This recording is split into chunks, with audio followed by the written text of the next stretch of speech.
when you go to attack the individual rather than the argument, I think when I hear that's an admission that you lost. Right. Hello and welcome to the next episode of Beneath the Law. I'm Gavin Tighe here with Stephen Thiele once again. Stephen, bright sunny day here in Toronto. It's a great day here in Toronto. How are you doing, Gavin? I'm doing okay. I think that a lot of people were a little rattled this week by the events in Utah, or the event in Utah, the assassination, horrific assassination of Charlie Kirk, who I had heard of, to be fair, and kind of listened to a little bit, but not a huge follower of any of this. But I mean, I think it's turned into a really shocking, to my mind, episode. And I think that stepping back from it, some of the reactions to it online where people were celebrating his death, I found that really quite shocking. I mean, well, I find it disturbing. It's I was watching actually a video this morning, just following the shooting after or immediately when it happened. Somebody in the crowd is jumping up and pumping their fists, right? Like celebrating that he had been shot, and it's just unbelievable. Like, no, it's a sad kind of commentary on a lot of things. And look, step back from this for a minute. We do this podcast. We have opinions. We say things probably that a lot of people don't agree with. Some people agree with us. Some people don't agree with us. Some of our opinions are smart. Some of our opinions are stupid. But that's what the nature of opinion is, right? Opinion is about, I have a point of view. I say what it is. You disagree with me. Fine. Maybe we have a debate or an argument, and we both come away from it moderating our view a little bit, maybe learning something or thinking about it from a different perspective. That to me is the nature of debate. And we both make a living in the adversarial system of justice, which is to say there are two, maybe more sides of an issue, that, lawyers get up, we argue the case, we debate the issue, and a judge makes a decision one way or the other. But the adversarial system is predicated on the notion that there are two sides to the story, two sides to every issue, two sides to be argued, two sides to be heard. Everyone is given their opportunity to be heard, and decisions are made. The notion that there cannot be another side, or, and if you say something I disagree with, that I'm going to kill you, to me is so horrific in the sense that it attacks what is the fundamental aspect of any democratic system, which is to say there are different points of view. And let me put it differently. The democratic system, if there, that is about choices. It is about, I say that, so-and-so should win. You say, no, it should be, this person. If there's got to be, by definition, more than one name on the ballot, or else you don't have much of a democracy. The notion that there can only be one point of view, and if I disagree with your point of view, I'm going to kill you, that is terrifying to me. And if that seems to have been celebrated, in a lot of ways, and agree or disagree with some of the things that Charlie Kirk had to say, the right to say them, and he had a right to think them, and you have a right to disagree with them, or you have a right to agree with them. But if he's dead and silent, all of that is gone. Well, look, Tyler Robinson, who's been accused of the shooting, and I think it's quite clear in terms of he seems to be the shooter. Obviously, he'll get his day in court, and we don't know what he will plead. But, Gavin, you stole the words out of my mouth. What happened was completely anti-democratic. Charlie Kirk had his opinions. They, to many, I guess, they were viewed as being controversial opinions on things like gun control, abortion, promoting Christian nationalism. But he had the right under, U.S. Constitution, if he was in Canada, he'd have the protection of freedom of speech to express his beliefs and opinions. And for the person, Mr. Robinson, to shoot him and kill him is just so tragic and horrific, and does not speak well right now to society, because we're seeing a lot more aggression and people inciting aggression just because you disbelieve what somebody else has to say and what their political viewpoints are. Yeah, I mean, I think, to me, it's the intolerance of opinion that one does not necessarily agree with that is really, really troubling. I mean, and I think it's an offshoot of a lot of what we see in debate.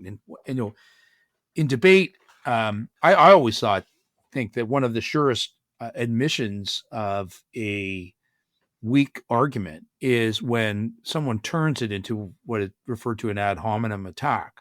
An argument is made, and then, oh, well, yeah, well, you're an idiot. I mean, maybe I am, but that doesn't mean my argument is wrong. And when you go to attack the individual rather than the argument, I think when I hear that's an admission that you lost. Right. Because as soon as you need to revert to that, I know that you've got no comeback. You can't address the argument, therefore you have to attack the individual. So we see, and I've seen it a lot, and I've noticed it, and I find it very, very troubling.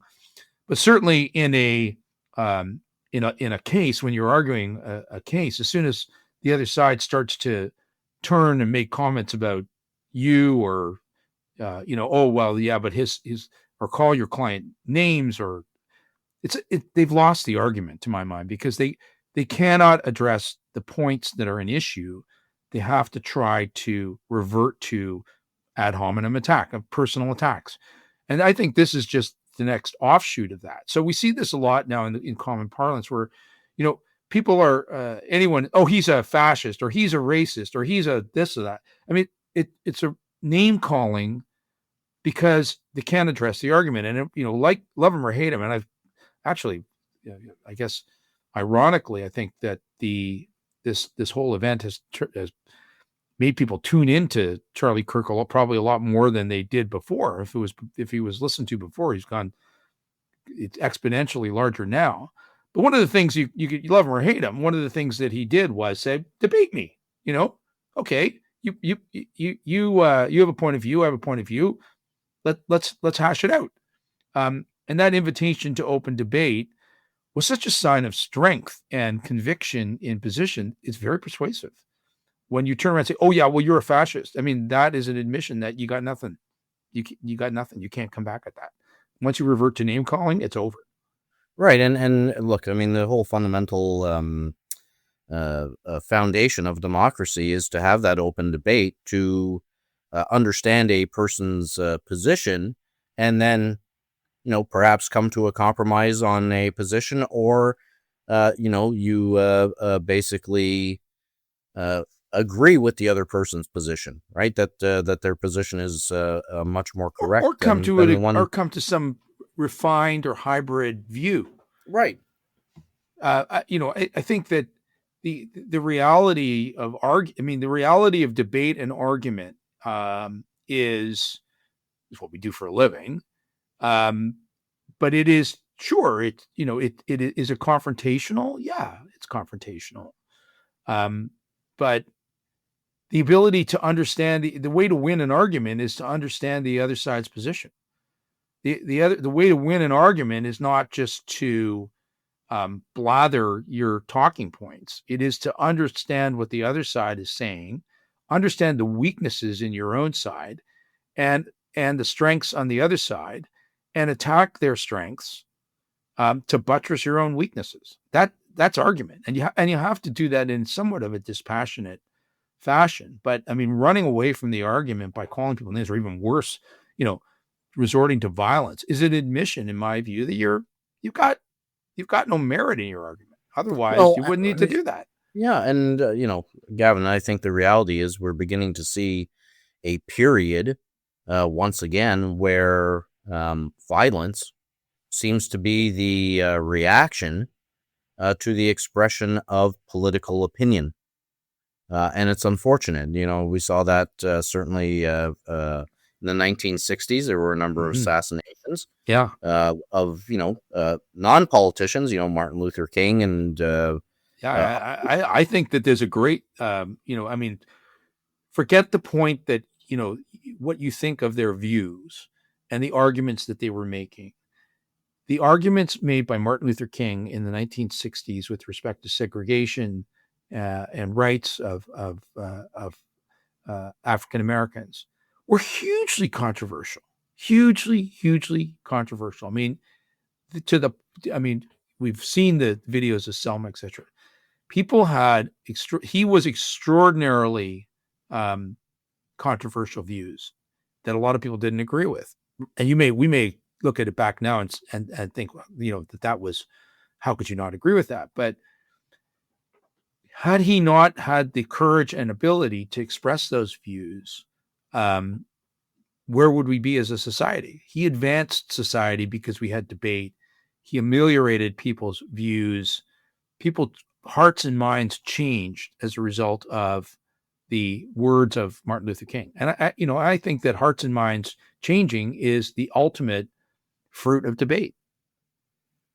I agree 100% with that. And, again, these are all tragic events, and, we're just seeing history replay itself in the U.S. But, our producer, Doug Downs here, asked us some very interesting questions in terms of, digging into the law with respect to, the shooter, in terms of what charges the shooter might face.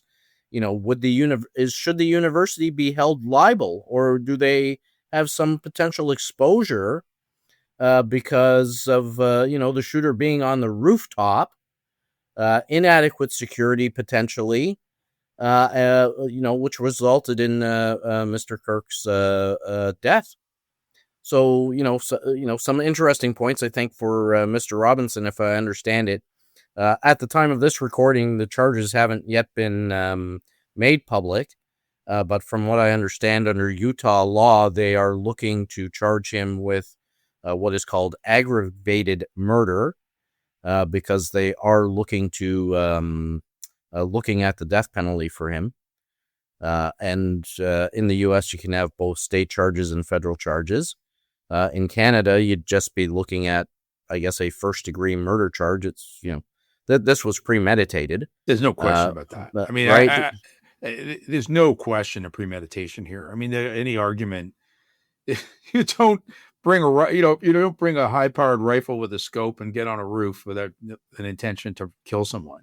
Right. But we don't have the death penalty in Canada. So if it happened here, you wouldn't see that. No, you would not. Terrifying as that may be, I don't know that the death penalty matters. And I do think that there's an enormous similarity between just the logistics of this assassination and the Trump attempted assassination.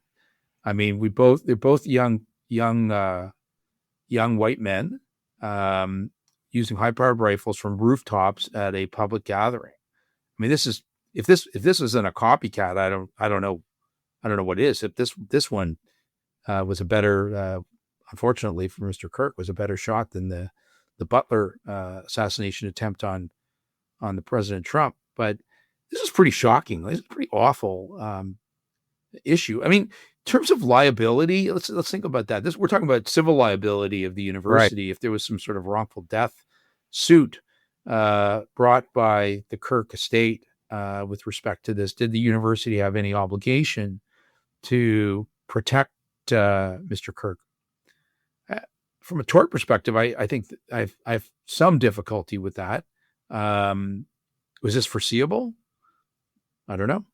Is it foreseeable? I guess no, it might be. It's an interesting question, right? We don't necessarily know all the factual details. Did the shooter phone the university and say, there's going to be some kind of wild event taking place today? He certainly engraved bullets. Right. So who knows what happened? There was police security at the event, but it was an outdoor event. And as you say, Gavin, I mean, President Trump, the assassination attempts on him have been both outdoor events, one a speaking event there in Pennsylvania, and the other at his golf course. It's the one in Pennsylvania that I think is right on. Yeah, logistically. Young guy gets it's up on on all a roof fours, right? with a rifle and takes a shot. That's the same facts, isn't it? At least as we understand them currently. Well, and as I understand it, Charlie Kirk was the subject of numerous death threats. He must have been. So did the university know that? Was there discussion between his organization? Who knows? This is what's really troubling, though. This is one of the things I think the chilling effect of civil liability. I mean, if that argument could be made that the university had a duty of care to Kirk to provide adequate security, what does that mean? I think when you see what Kirk, the whole exhibit that he did, exhibit is a bad word, sorry, but the whole shtick, if I can call it that, was he was in an open space. You got on a mic on one side, he got on a mic on the other, and you guys had it out in a public forum in front of a whole group of people. That's what he did.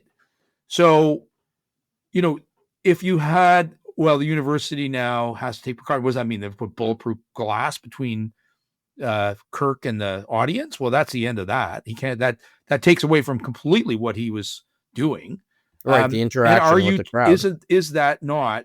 Have you not succeeded in chilling the dialogue of debate with the precaution? Because there's a threat that someone is going to do something like Mr. Robinson appears to have done last week to Mr. Kirk, and then they win. I mean, then the debate is over, and then the opportunity to have that free exchange of ideas is over. I mean, I really do think that there are chilling effects to civil tort liability that sometimes have a negative impact on public policy. So I would think that there would be a strong public policy argument to say that Mr. Kirk, and take this the wrong way, but in a legal sense, understood the risks of what he was doing and freely took those risks. Well, from a negligence perspective, if we looked at it from that viewpoint, maybe there's some contributory negligence there, but I think it's more than that. But perhaps there's a contract between the university and Charlie Kirk's organization as to who's responsible for providing security. I mean, he wouldn't have been able to. There must have been a release of liability agreement. But I mean, I think it comes back to, an important concept in tort law is if Kirk understood the risks of that he was taking by engaging in the type of activity he was engaging in. You mentioned he had lots of death threats. I would be surprised if he didn't, quite frankly, in this day and age, particularly. And he willingly proceeded. I mean, there's a concept in law called volenti non fit injuria, which means a volunteer can't be injured. And that means simply that if you agree to the risks that you take, you cannot then hold somebody liable for something that happened as a result of a risk you agreed to take. Well, now I'm going to throw this out to you. How did Mr. Robinson get access to the roof? Great question. Right, if the Utah University didn't have things in place to prevent someone from getting access to the rooftop, is that a potential for them to have some exposure to liability? It was the video of him exiting the roof was just unbelievable. But supposedly he gained access through a staircase. So there was a staircase to a roof unlocked. Right. So the door was unlocked. I can tell you, Gavin, I'm involved in a situation where somebody gained access to a rooftop at a hotel and fell down the roof and basically, I think, broke their legs or whatever. May have suffered some kind of paraplegic injury and is suing the hotel because this person, although they were, I think, inebriated at the time, gained access to the roof by walking through an unlocked door and then falling off the roof. Right. The tort of protecting people from their own stupidity is well known. Yeah, no, and there are certainly many situations like that. I mean, I think that from a public policy perspective, there's oftentimes from a personal injury side, they're looking for some sort of ability to compensate this individual who, I don't know what their injuries are like, but certainly for debilitating injury, that Yeah. there's looking for some sort of funding mechanism to compensate them, to look after them. But here, I mean, it's a wrongful death suit. I think there's a whole series of public policy issues engaged in it. But I agree that there are certainly many lawsuits out there against property owners for failing to have adequate protections around dangerous sites. So, for example, like pool offenses and pools. If someone, if someone drowned, got into a backyard, like a child got into a backyard and drowned in a pool, then there could be a lawsuit that the fences were not sufficient to keep that child out of the backyard. So that we see lots of cases like that. Well, and we see them in sports too, right? Where a hockey arena hosts an event, and then there's a violent act that takes place. Is the arena responsible for some player, injuring another player because of the violent act that takes place? So, there's certainly venues can be held liable in certain circumstances. I think you have to have the right facts with respect to that, but it's certainly an interesting question that arises out of this shooting because it took place on the university campus, and one would expect that there'd be security there. It was from a rooftop. Why wasn't there a drone that was patrolling, the rooftops? As we've seen with the Butler assassination attempt on President Trump, that this seems to be the modus operandi these days: find a rooftop and use a rifle with a scope. Yeah, I mean, and there's been a lot of talk about the shooter and the shootings, and apparently, and I have no experience and certainly not an expert in firearms of any stretch of the imagination, but I've understood that was not a difficult shot to make. That the distance was, and the elevation and the angle was not particularly difficult. So, yeah, if that's sort of an obvious spot that someone could be perched at, and in fact they were. I mean, I think there were video. I've seen video of him running along the rooftop before the shooting, like when he was up there. So there was nobody clearly watching this. So there was a brief video of, you could see a figure running across the rooftop.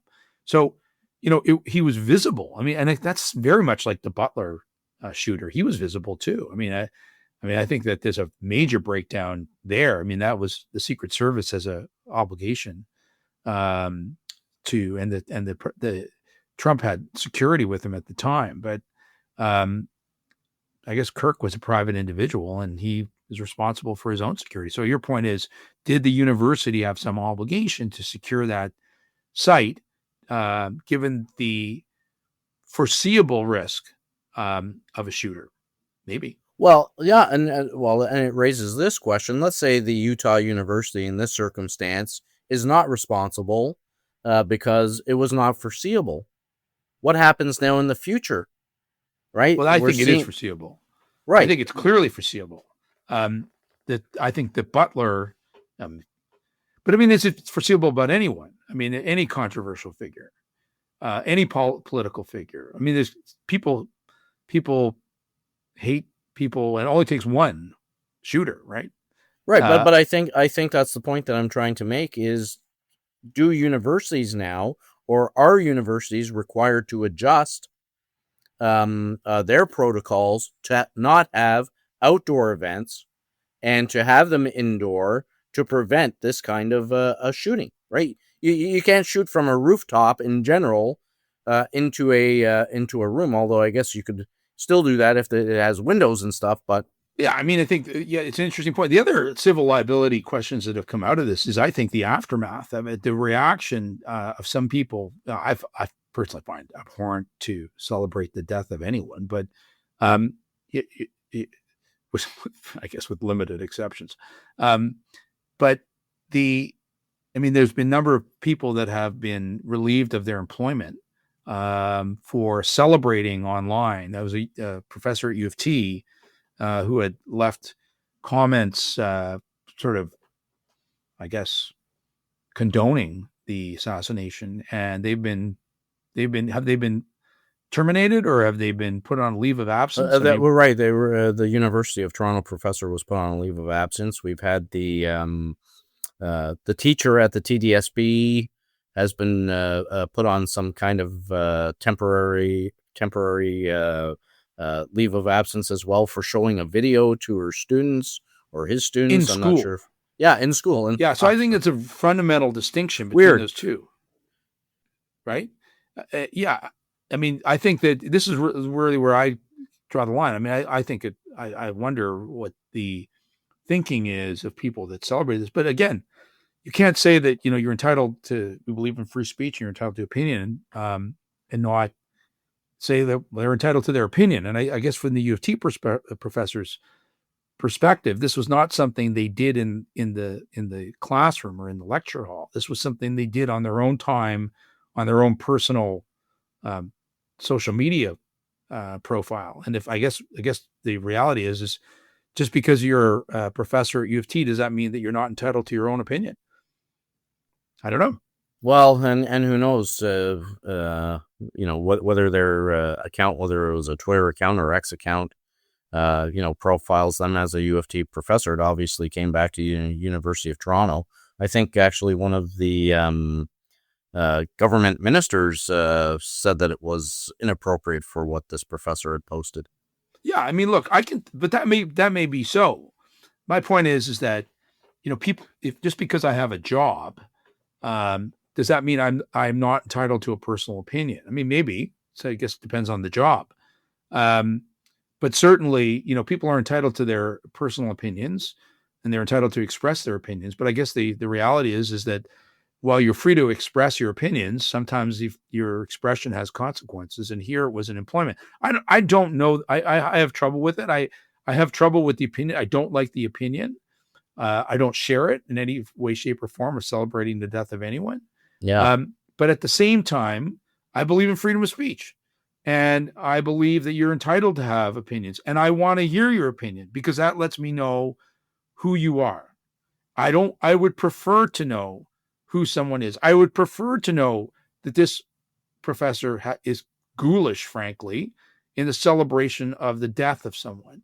I want to know that because so I could avoid taking their course, for example, if I were a student.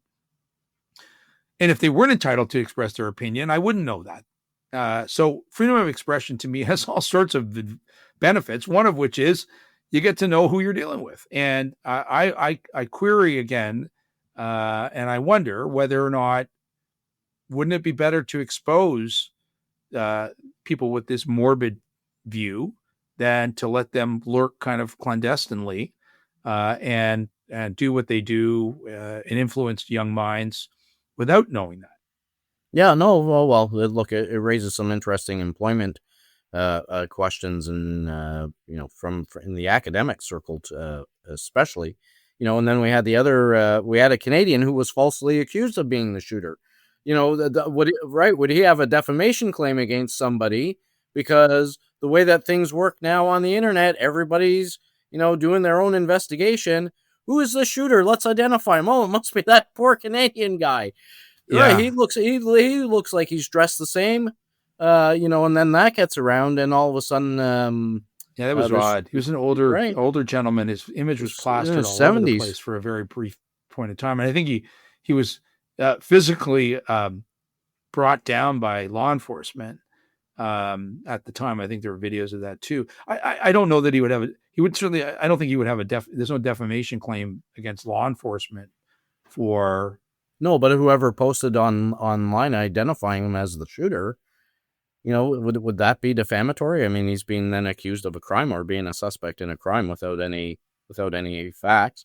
And then I think, Gavin, it's interesting in terms of, to me, Charlie Kirk shooting seems to have been, there might be some hate motivation there. Obviously, there was disagreement. Is it terrorism? Well, there's the terrorism aspect, but now Canada is looking at adopting some new hate crime laws to protect, religious sites and cultural buildings, right? If you intimidate or obstruct anybody from entering certain places, that now is going to be a criminal offense. Right. Well, so one thing, Doug Downs, our producer, raised an issue that, lawyers are often on the vanguard of unpopular opinion and representation of unpopular individuals. And probably few people are in that position more than defense attorneys, who often have to act for, the most unpopular in our society, the most reviled in our society.